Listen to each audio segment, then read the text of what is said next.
I wasn't the most model citizen out of the military. I got into a lot of bad stuff. I had a really hard time transitioning. What really helped me the most was a couple of my friends that didn't even serve with me.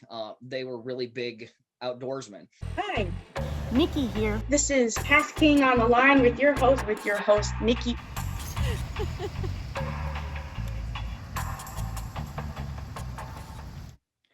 Good evening. This is KastKing on the Line with your host, Nikki. And tonight we have a wonderful guest. But before I introduce our guest, I want to remind everybody, if you are watching through YouTube, make sure you go ahead and press that subscribe button for KastKing so that you can follow along and don't miss any of the episodes. And if you are listening through the podcast, make sure that you follow along through Spotify, Apple iTunes. We're all over the place. So follow along so you don't miss us. And make sure you guys subscribe. All right. Tonight, we have a very special guest, Mr. Martin Ennor. Hello, Yep. Martin. Hello. Welcome to the show. Oh, I'm happy to be here. I'm so happy to have you. How are you doing? I'm doing amazing. Right now it's about 24 degrees and it is blizzarding here in Iowa. Martin, I don't miss that weather. I'm sitting here in Florida. It's like 80 right now. Oh, I'm so jealous. I'll rub it in. So jealous right now. But I'm from New York. So if you didn't already can tell from the accent, but so I'm from New York. Okay. I'm used to the cold weather. And yes. So I know, believe me, I know. And when I came out here to Florida, I don't want to go back.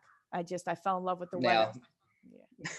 I lived down when I was in the military. I lived down in North Carolina for a while down at Fort Bragg, and it seemed like the first time we ever got snow down there, everybody just freaked out and the whole base shut down. And I was just like, it's just a little snow. What are you guys?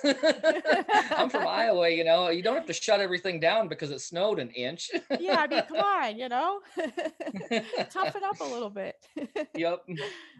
Yeah, so let me get right into that. Now you were Army, right? You're National Guard? Yeah, I was National Guard for a number of years, for about 10 years. And it was some of the best times of my life. I joined when I was 17. I went to basic training my junior summer, and then I finished out high school. And my senior summer, I went to advanced individual training back to Fort Benning to be an infantryman, and I was an infantryman for 10 years. Wow, 10 years. Yep, oh went my to God. Yep. Went to Iraq, went to Afghanistan, and then finally got injured enough in Afghanistan that they had to drag me kicking and screaming out of the military. So.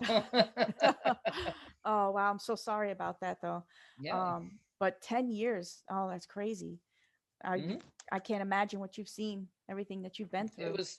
Yeah, I tell everybody I wouldn't recommend it for everybody. It's definitely not for everybody. Mm-hmm. Yeah. Do you miss it? I mean, I do. Yeah. I really do. It's a lot of fun, and I miss the camaraderie. I miss the people mostly. I miss the monkeys, not the circus. I was just gonna say that's to me as well, Army as well. I miss the camaraderie, and then being an officer, again, the camaraderie that you build. Yep. With all of it. Is that your dog? Yep, absolutely. Yeah, that's Drake. He's he's about 125-pound black lab. He's big. He's a big teddy bear. He's beautiful. But yeah, definitely the camaraderie. That's something that a lot of people don't understand unless you've experienced it, unless you've had that. Yeah, it's a brother and sisterhood that nobody will really understand unless you're there. Exactly. Yep. Now, when you got out of the military, what did you get into? What did you do? I wasn't the most model citizen out of the military. I got into a lot of bad stuff. I had a really hard time transitioning, and what really helped me the most was a couple of my friends that didn't even serve with me. They were really big outdoorsmen. I've always been an outdoorsman as a kid. My grandmother was the one that raised me, and she always had to like pull me out of the woods and like throw me in the bathtub and scrub me down to get ready for church or get ready for Wednesday night Awanas. I had to like become human again because I was always outside. And then but I joined the military, and that kind of slowed everything down because I was in the Guard, but I got deployed for about 7 of the 10 years that I was in. Oh my God. So if I wasn't deployed, I was doing active duty things. I was a weapons instructor with the 1st Army Small Arms Readiness Group there at Fort Bragg, North Carolina for about 2.5 years. And then I transitioned back to the Guard because they needed me because we were going to go on deployment. So I went from deployment to being on active duty, and then I went back to deployment again. So I was in the whole time I was in, basically I was on active duty. Oh my God.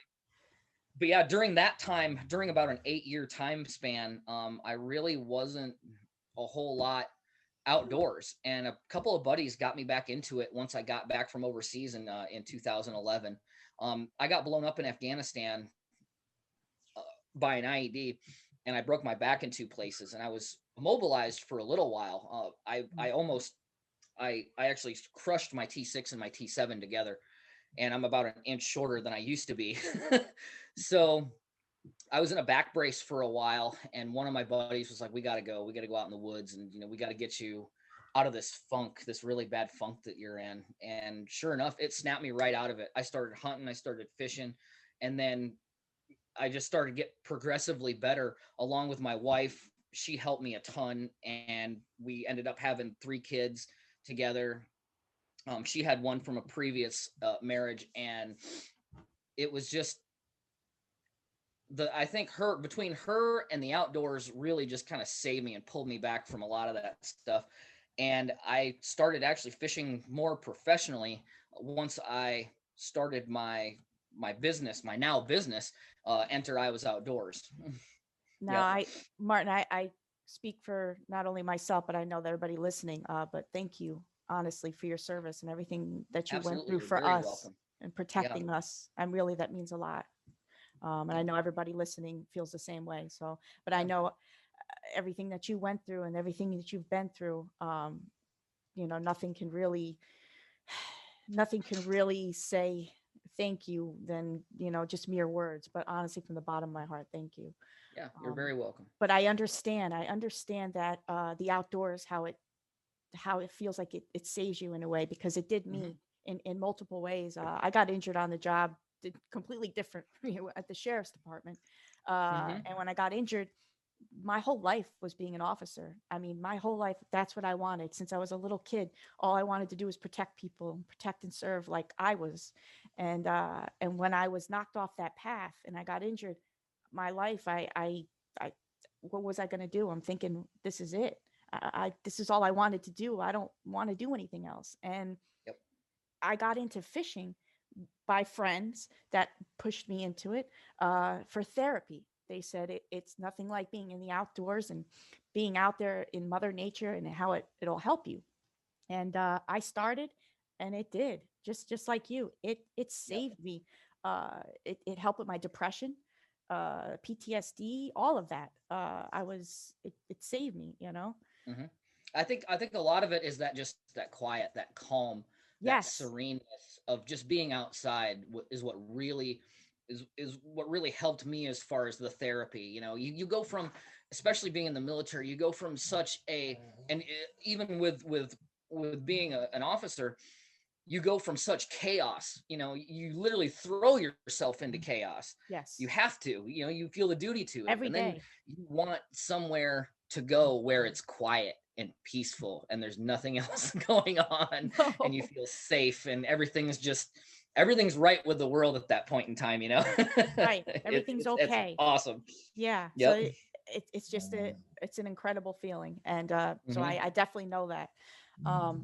And so now you're full-time fishing, right? Yeah, I'm my main job is I am a guide. I do a lot of catfish trips here in Iowa, and a lot of people don't really think of catfishing and Iowa together. They think Lake Milford, Kansas. They think of, down in Alabama and, places where they got these giant blues and flatheads and, stuff like that. Like how would a catfish guide survive in Iowa? Well, I'll tell you right now that it is difficult, but it's doable. Because you have to find that niche, you have to find that place right that kind of sets you apart from everybody else.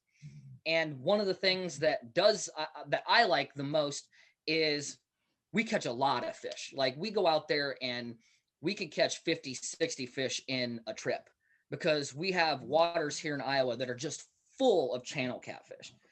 And some of these channel cats, a lot of people think, channel cats, they're 9-10 inches, up to maybe 2 feet long at the most, but we catch channels that are 30 inches long and that weigh upwards of 10 to 12 pounds. Oh my goodness. And yeah, with channel cats, pound for pound, I think channel cats fight the best out of just about any catfish. You hook a 10-pound blue, he will not fight like a 10-pound channel will. A 10-pound channel freaks out from the time you hook them till the time you let them go. So wow. And the great thing is about here is I live about, 18 minutes away from a really big body of water that is just chock full of them. And all of a sudden I'll go online and I'll go on my business page and I'll be like, yeah, we had a 30 fish day today out on Coralville, and people are messaging me left and right. How the heck do you do that? We want to book a trip with you and figure this out. Hey, my son's got a birthday. We want to catch a whole bunch of fish because we never have a whole lot of luck out there doing it, and that's kind of where that niche is. It's people that are not having really good luck with fishing, that are inside from COVID and all this other, especially COVID really boosted a lot of things for me because people want to get out on the boat. People have all this time on their hands and and obviously, a little bit of stimulus money or whatever. And they'll go out and they'll be like, okay, hey, let's hire a guide and we'll go out here and learn how to catch fish. And they'll come back off the boat and be like, we caught more fish in a day than I've ever caught in an entire season. Oh my goodness. That's awesome. Yeah, it's great. Yeah. Now you do that. You take people, do you do it for everybody? I mean, is there a certain group of people that you take out, or you just take out anybody that signs? I'll take anybody that signs up. But we do take veterans out for free. Veterans get to go for free. That's awesome. And that's one of the things, it's my giving back to a lot of the people that helped me through my hard times. Is it's time for me to, I'm in a good place now. I've got a good boat, I've got all this cool stuff. I got KastKing rods and reels, and I want to take veterans out and show them a great time because I want to give back to the veteran community. It's just my way of giving back. That's really amazing that you do that. Yep. I mean, and there's not a lot out there. Should be more, people that do that. I see a lot more coming with fishing. A lot more people are bringing veteran groups out, and they're helping in their way. I do wish there was a lot more, but I'm so glad that you do that, and that's really a wonderful thing. Because like you said, we both said how much fishing or just being in the outdoors, how healing that is, especially for your soul. It's really good for your soul. Absolutely. Now, do you do it by yourself or? No, I actually have a fishing partner. His name's Jesse Conkey. He's also a KastKing pro guide or a pro. He lives just down the road over here on Highway 6. He lives out on a lake called Holiday Lake, which is a private lake, which is really nice. And we go out there ice fishing all the time and everything. But he and I, we kind of started this whole guide thing not last year, but the year before. He and I were like, well, let's just take people out on the boat for free and kind of gauge the interest of our area, because again, like I said, we're not a destination. We're not a fishing destination by any means. And he was like, let's kind of gauge the area and just take people out for free. And then they'll write reviews and, maybe we'll make this into something big next year. So we started doing that, and we ended up getting like pretty close to 40 to 50 people out on the boat with us last year or the year before last. And after that, they wrote a bunch of reviews and word of mouth spread around. We started doing a lot. We did a couple veterans events and got those veterans on fish. And then the following year, we were like, okay, well, this gained a lot of traction. Why don't we, put a price on it? We won't make it exclusively expensive. We charge only about $75 per person from 5 a.m. till 11 a.m. or 5 p.m. until 11 p.m. Those are our time slots. And then we have kind of an area in between where we can get back, get bait, refuel, all that stuff. So we started doing that, and all of a sudden it was just our our messenger just lit up. And yeah, it started kind of blossoming more and more. And then we started getting more vets contacting us. And yeah, it was amazing. That's great. Yep. Let me interrupt you for 1 second. I just have to have a word from our sponsors. Absolutely. KastKing offers you affordable innovation through the best fishing tackle, including a wide variety of quality fishing rods, fishing reels, fishing line, and fishing accessories. Look for KastKing products on Amazon.com, Tackle Warehouse, AcademyOutdoors.com, eBay, and of course, KastKing.com. Make the switch to KastKing like so many fishing pros have. All right, we are back with Martin Ennor here. And we were just talking some catfishing and yeah. Now, how do we're obviously in the winter phase here. You transition for catfishing from winter into spring. Yes.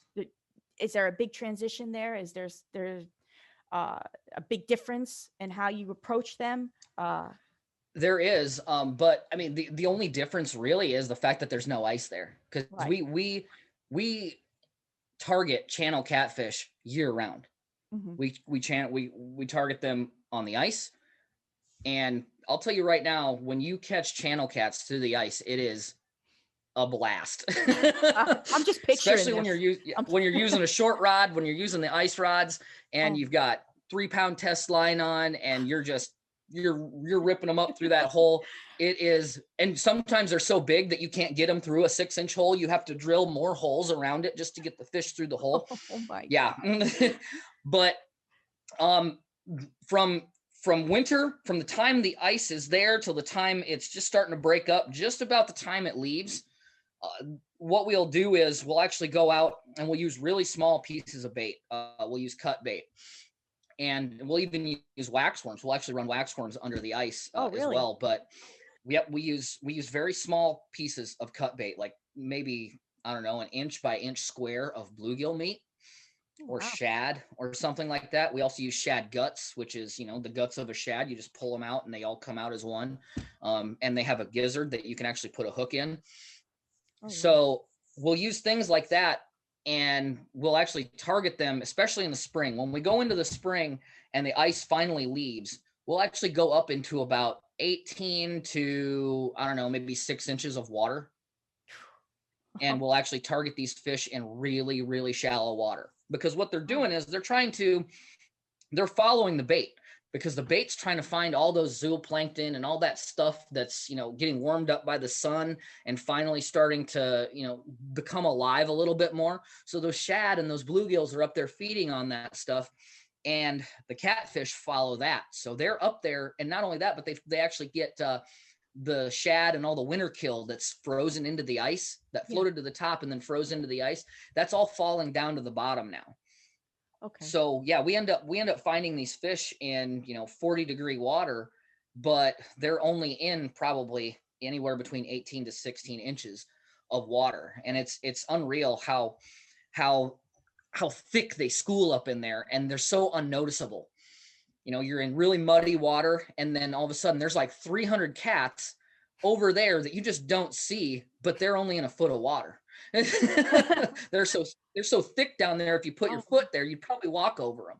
Oh my goodness. Wow, that's incredible. Yep. I mean, and you can't even a lot of the times you can't keep, because we have 3 rods here in Iowa. You can purchase a 3rd rod license for like $13, and you can run 3 rods all year. And we'll put 6 rods out. Jesse and I will put 6 rods out, and by the end of the time that we're done, we're only fishing with 1 rod, because that's all we can keep up with. Oh my gosh. They're hitting that fast. I didn't know that. I didn't know it was like that. Yep. Oh my goodness. Wow, that's really, it's exciting too. That's got to be exhilarating on the boat when it's hitting 1, 2, 3, just one right after the other. Yep. You'll have it in your hand. You won't even put it in the rod holder. Yeah. You won't even. Oh my gosh. Wow, that sounds awesome. And then I can't imagine, on top of that, also ice fishing for them, like you were talking about. Pulling them up through that ice. I'm just picturing this huge channel cat, and you having to break up more ice to pull this fish up through. God, that's got to be incredible. Yeah, actually, I actually have a recent video on Enter I Was Outdoors. Jesse and I, we went live while we were out there, and I was pulling a channel cat up through the ice. So if your viewers want to go look at that, go to Ennor Iowa's Outdoors LLC on Facebook, and it's probably the first video on the page. They'll get to see it. Oh, absolutely. You guys definitely check that out. I'm going to. Wow. But yeah, I've really been impressed so far with KastKing's ice rods. I've been super impressed with them. Oh, you got one. I've got I've got the KastKing Convert. This is the glass one. This is the fiberglass one. I have that. I mean, I've run a lot of noodles, not a lot of noodle rods for ice fishing and stuff like that. But this is a 28-inch twin tip, and I've got the KastKing Centron 500 on it with about 3-pound line. And this is right here is what we run for channel cats through the ice. Yep. I'll actually switch it out for the medium tip. But yeah, I like to feel that, kind of that sensitive bite, and that's what this allows me to do. And it actually gets the hooks in them pretty well. So I have them. I did it for my show, KastKing Fishing Frenzy Live, and I did a couple giveaways, and I've had them, the ice rods there. I had the glass one, and there's two, right? Yeah. So you got the linear, got the linear, which is the glass, and then the hard water, which is the graphite. Yeah, both. I mean, I've never ice fished before, and I always tell this to the viewers that I've always wanted to. It's just something that's on my list. Exciting to do. Yeah. But those rods. I'll tell you what, if you ever come out to Iowa, you just look me and Jesse up, and we'll put you on some fish because we got them. That sounds like a plan. I'm out there. Oh, that'd be great. It makes really good videos. Yep. We'll have a blast. Man. Oh yeah. Yep. It would make some good TV. I'll tell you that right now. Oh, yeah, I'm excited. I can't wait. So now, if you say you weren't doing this, what is there any other passion or something that you hobby that you love, that you're into? I work part-time for a tree service. Okay. And I climb. I'm a climber for a tree service. So everybody asks me what's it like, to work on trees, to climb trees and, trim them and stuff like that. And I'm like, okay, well, you got to learn how to dangle from ropes 60 feet to 160 feet in the air and be able to juggle a chainsaw. That's pretty much about what it's like. Talk about exhilarating. Oh, heart pumping. Yeah, it's fun. It's a lot of fun, especially, it can be extremely dangerous. I got to let my dog out real quick. Sure, go right ahead. I'm going to let him out of the room. Go, Drake, go. He's sitting there literally scratching at the door going, oh, let me out. Dad's talking and he's boring. It's all right. I heard him. He's awesome. Yeah. So you I love to climb trees. And actually just mentioned this in my last video for KastKing Fishing Frenzy Live. We talked about climbing trees, and I want to do an episode up in the tree. Why not? I mean, it's peaceful. Yeah, why not? It is. Again, it's so quiet. You get a good view up there, and that's great. So that's what you do besides fishing, is you do your tree service. Is that your own business? I work for a company called L. Miller Landscaping. They're right here in the Amanas. It's a little place here in Iowa, in central eastern Iowa. And I rope myself up there, or I climb myself up there with spurs. And recently, in August, we actually had a storm come through. It was called a derecho. Did you hear about that? No, I did not. So we had what's called, it's a Mexican word for straight wind. And we had it come through Iowa, and we had upwards of 100-mile-per-hour plus winds sustained for almost like 45 minutes. And it was basically like a land hurricane that came through here, and it broke a whole bunch of trees. It put trees on people's houses, their garages, off power lines. I mean, it left hangers in the trees. And my buddy called me up, and he was like, hey, get the heck in the truck. Let's go. And I'm like, what's going on? He's like, we got work to do, man. I literally just came back from a guide trip where we were actually out in it, and I got my boat up on the trailer and back, to the parking lot before it actually hit us on the water. Oh my goodness. And I was like, so now I'm a tree climber, I guess. I knew ropes and things. I knew rock climbing and things like that before really well, especially from being in the military. and It was things nice like you that. transitioned So over.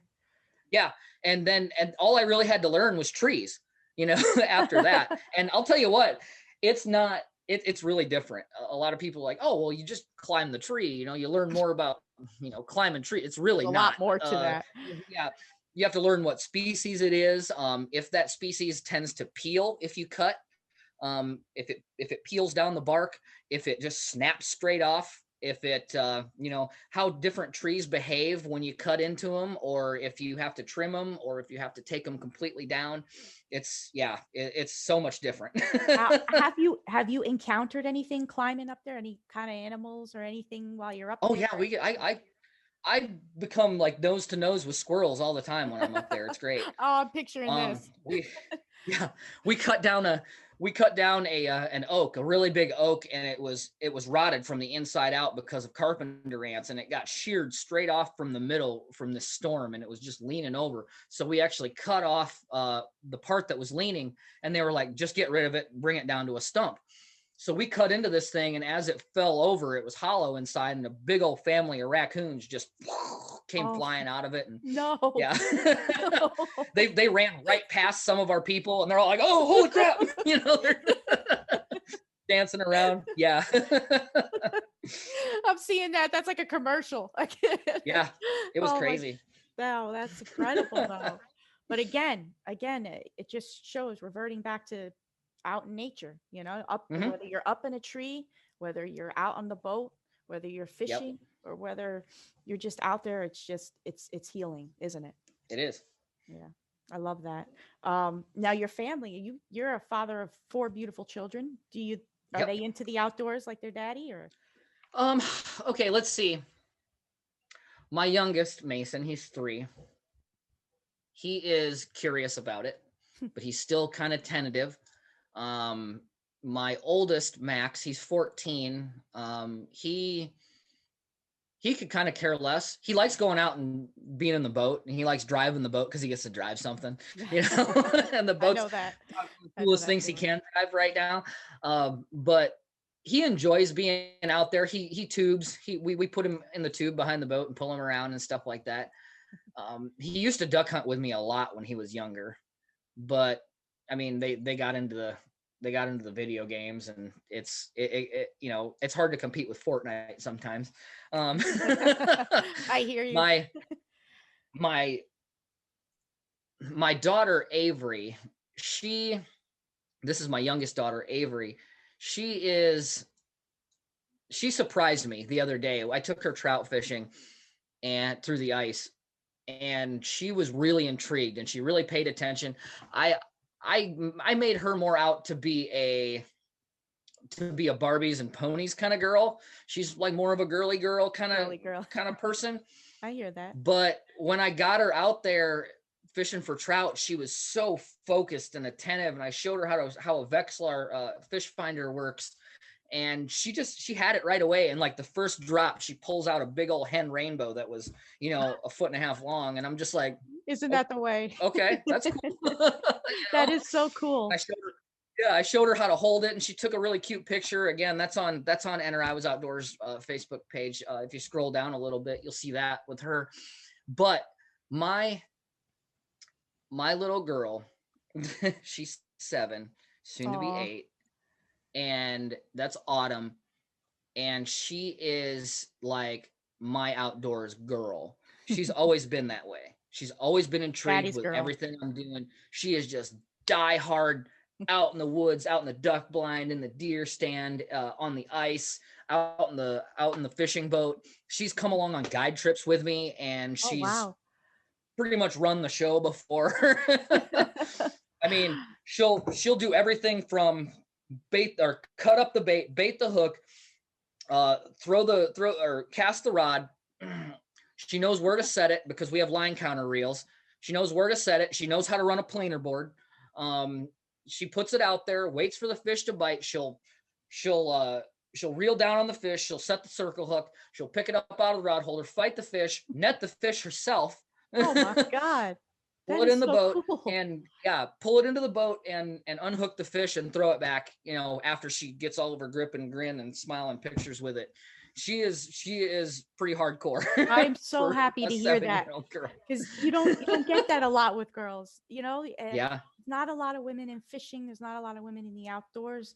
Agreed. And I'm always trying to get them, to do that. I'm always Mhm. trying to start something up. And I always love to hear about women that are out there fishing or out in the outdoors. It excites me because I love it and I know what it does for me. Yeah. And so it's so good to hear, especially, but also getting to fish with your kids and just getting to be out there with them. Yeah. Again, especially in the world today with what we're going through Mhm. and how crazy it is, getting them in touch with nature and being outdoors rather than stuck in the house and on a video games or watching TV or that's a really good thing. So it's always nice to hear that. That's Yep. really cool. I'm glad she does that. Yeah. My when I started Ennor I Was Outdoors, I never thought it would blossom into a business. It was gonna be. I started it more as a legacy for my children. I wanted them to be able to get online later in life and be like, I can't remember how to do this, but I'm pretty sure dad made a video. Yeah. Or that was him. Or they can go to my grandkids when they have kids and be like, that was grandpa and he was awesome. He knew how to fish and these are his videos and these were his thoughts and his videos. It was more of like a journal entry or anything, something like that, to be like, Right. this was him. This is who he was, This and is we got my to dad. go on this stuff. And he taught us that. Yeah, this is my dad. I started it as that. I really did. And That's then really cool, Mark. it turned into, it slowly progressed into a Facebook page. And then the Facebook page really started getting traction because we would put out I would write articles. I'm actually pretty a gifted writer. I know nothing about math. Maths are hard for me, but I can write. I have a really creative mind for writing, and I've always had a really wide vocabulary, even in school. I mean, not just the curse words, but every other word other than that. But I've always had that really, yeah, I've had that really wide vocabulary and a gift of being able to write. So I write articles for the page, and some of those articles have actually been published in some magazines. But I mostly write for the page, and then I write our stories that go along with videos and with pictures and stuff like that on our page of our adventures that we have. And people really started liking the tips and all the stuff, all the little nuggets of information that we would give them. And they started following our page more and more and more. And we ended up, right now, I think we're just, the page alone is up to like 5,600 followers right now. Wow. But when I look at our stats for our post reach, it's over 100,000 people because they're sharing it. Mark, that's incredible. That's great. They see an article, they see, something that we wrote or a video that we made, and they're like, oh, we need to share this. And all of a sudden I look and I'm like, whoa, there's 100,000 people that saw this, So, now, what's the page's name so that everybody can check it out? It's Enter Iowa's Outdoors. Yep. Enter Iowa's Outdoors. Iowa's, it has an apostrophe S, Outdoors LLC. And so, yeah, like I said, we started noticing that. And then we were like, you know what, we should contact some of these manufacturers and be like, hey, we'd like to advertise on our page for you, be promotional staff. And Jesse actually ended up contacting Al, and Al turned around and he was like, yeah, absolutely, we'll take you guys on.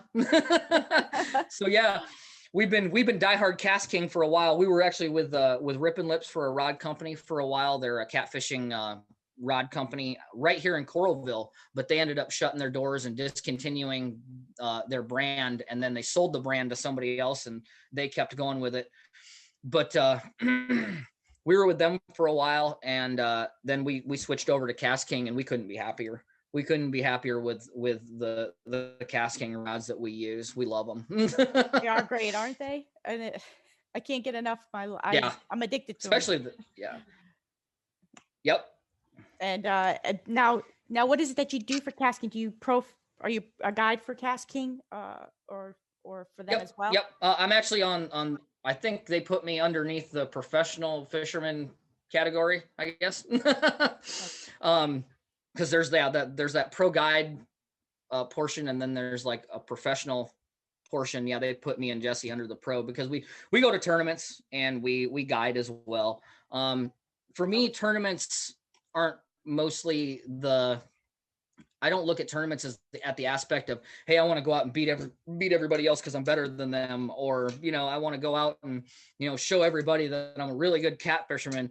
I actually go to tournaments to get kind of that stress inoculation. I get like a shot of stress, every now and then. The more stress you get, the more good stress, the more good pressure you get, the better you get at something because it's kind of pushing you to do better. It's like a tribulation to overcome. Yeah. Yep, absolutely. And that's kind of what tournaments do for me. They make me sit down and try to pick through a body of water and analyze it and go, okay, what are the fish doing? Where are they at? What are they feeding on? All this stuff just goes through my mind, and you have to do it quickly because in a tournament, you may only have maybe 6 to 8 hours that you have to figure that out in, Absolutely. You have to go and pre-fish sometimes. And it's, I like the adventure more than I like the winning aspect. Right. Yeah. I like the puzzle, figuring it out. Yep. And figuring out what they're biting on, where they're at, what they're doing. That's, to me, that's what I love about tournaments as well. It's the puzzle part, figuring them out. That to me is the exciting part. If you get a fish, you get a fish. That's that's your bonus. Yeah, absolutely. Now, do you write for KastKing as well? No, I don't. Good. I haven't seen. I've actually sent a couple things to Shane and to Al, but I think Al probably referred you to me. Yes. So I actually sent him the podcast that I did last week with Bucks of America, and I think he kind of referred you to me. And yeah, that's kind of how it's gone. But yeah, I would absolutely write for KastKing. Yeah. Again, we're talking about healing and things that we do, and I love writing too. So I relate to you in such a big way. To me, writing is my passion, and I enjoy it because it makes me feel good to sit there and write an article or journaling, It's our way for us to get our feelings out, on paper. Yeah. And to be able to express that energy with creativity and, do it in a more positive way. Right. And that was one of the things that, after I got out, I had to do a couple of VA sessions and talk to somebody about, all the stuff that was going on inside my head. And that was one of the things he told me was, writing is a great coping mechanism for a veteran that knows how to write really well, and be able to go out and, express that energy into something creative and turn it into something positive. Yeah, absolutely. Yeah, I agree with that. And like I said, I've always loved writing and I loved fishing, and then getting to combine those, fishing and writing, and be able to write about fishing. I mean, there you go. I mean, I hit the jackpot. That's awesome. I definitely relate, Martin. And it's wonderful, everything that you're doing, especially for the veterans, and taking them out and going out there and just showing them that, there's healing out there, and showing the way and leading the way. And again, that's just really great. I'm just really happy to have you on the show. Is there any other things you want to let the viewers know about? Like another site that you might have? You have the Facebook page. You want to mention that again so that they remember? Yeah. Yep. The Facebook page is Enter Iowa's Outdoors LLC. And we also have a YouTube channel. It hasn't really kicked off a whole lot. We have about, I don't know, close to 600 subscribers maybe. And we're actually going to do more of that this year. We're actually going out and we're getting a really nice camera, getting some video editing software. We actually have a camera guy. He's one of my coworkers. He moved down to work with the tree service that I work for. He actually lived up north in northern Iowa, and he's always been away from us, but now he's moved down here. He's also got his own thing called Downrange Adrenaline Outdoors, and he specializes. That's like his specialty, is to take veterans out on hunting trips and stuff like that to help rehabilitate a little bit and transition easier. And he's going to be more of our camera guy. Oh, great. So he's going to we never had a dedicated camera guy. It was always, one of us wearing a GoPro or, we hook into a big fish and we're like, oh, hey, go get the camera, go get the big camera, and then one of us, yep. And we forgot, we get done with a big fish fight and we're like, did we turn the camera on? And I look and there's no blinky red thing. And I'm just like, oh crap, we totally missed that whole thing. I've had like the chest camera. Yeah. And it's never, and it seemed like it was never both of us in the frame. One of us would be running the camera and then one of us wouldn't be, I know that. So now it's going to be both me and Jesse in the frame and it's going to be edited together really nice. And professional. Yeah, that's, we were doing really good. We weren't freezing. We froze up for a second. I'm sorry. There we go. That was all right. It was pretty quick. Fine. We've been doing really good, actually. Yep. That's great. Definitely. I would love to get together with you, Martin, and just film. We can film and we'll make some videos, go out there and show what you do, and then we can put it out there on KastKing. I can. Hey, I got my KastKing Fishing Frenzy live show. I can come out there on a Wednesday, do a live. As long as you get me into an area where we have at least a little signal, or I can feed off of your phone if you have a hotspot, and just do my live show. And do it about you and about what you're doing and out there fishing and catfishing, and just show that excitement and have you on there. I would love that. Absolutely. We will definitely do that. Anybody, especially KastKing. Yep. That's great. I mean, we run the catfish rods. We run the catfish reels. We don't run rovers. We run the recon line counters. We run the Capstan 300s. We run, what else? There's the Kast Cat rods. We have a bunch of Kast Cat rods. And then we have the Cat Tech rods that we absolutely love. And Al's been so good to us about getting those to us. And the clients love them. They are some of the toughest catfish rods I have ever used. A lot of people don't understand that when you're guiding, you're not just using these rods. The clients will trip over them. They'll step stuff and, they'll throw them down the boat when they're trying to unhook their fish, or they'll overextend the tips on the rods and things like that. Or they'll really they'll pull a small fish up and he's not really small, but he's hanging the rod. He's hanging on the rod. So they'll high stick it really high and things like that. They don't know that they're abusing these rods, but they beat the crap out of them. And these rods have had a season and a half on them and they all look brand new. And we haven't had a single reel malfunction or fall apart. All the drags are still as tight as they used to be. And I couldn't be any happier with our KastKing setups. That's great. There's nothing like going out on the water and being able to trust the equipment that you're going out there with, especially when you're taking. I stake my business on it. Yeah, I stake my. Oh, there we go. There, we're back. Yeah, we're back. Sorry about that, but that's really great, Martin. I can't thank you enough for coming on the show tonight and telling us a little bit about yourself and what you do. It was special tonight. Having you on here, and again, I really thank you so much for your service, and thank you for what you do for people out there. Yeah, you're very welcome. Our veterans, and thank you so much. And I can't wait to have you back on the show. I can't wait to go out there and fish with you, do a live show with you. It's going to be really great. And if there's anything you ever need, please let me know. Yeah, absolutely. Thank you, Nicole. I really appreciate it. Thank you so much, Martin. I'll talk to you soon. Yep, sounds good. KastKing spells affordable innovation. Make the switch to KastKing for the best value in fishing gear. KastKing offers you an affordable, quality alternative to high-priced fishing products. Thanks for spending time today with KastKing on the Line. I'm Nikki. This is KastKing on the Line. I will catch you guys in the next adventure. Thanks a lot, Martin.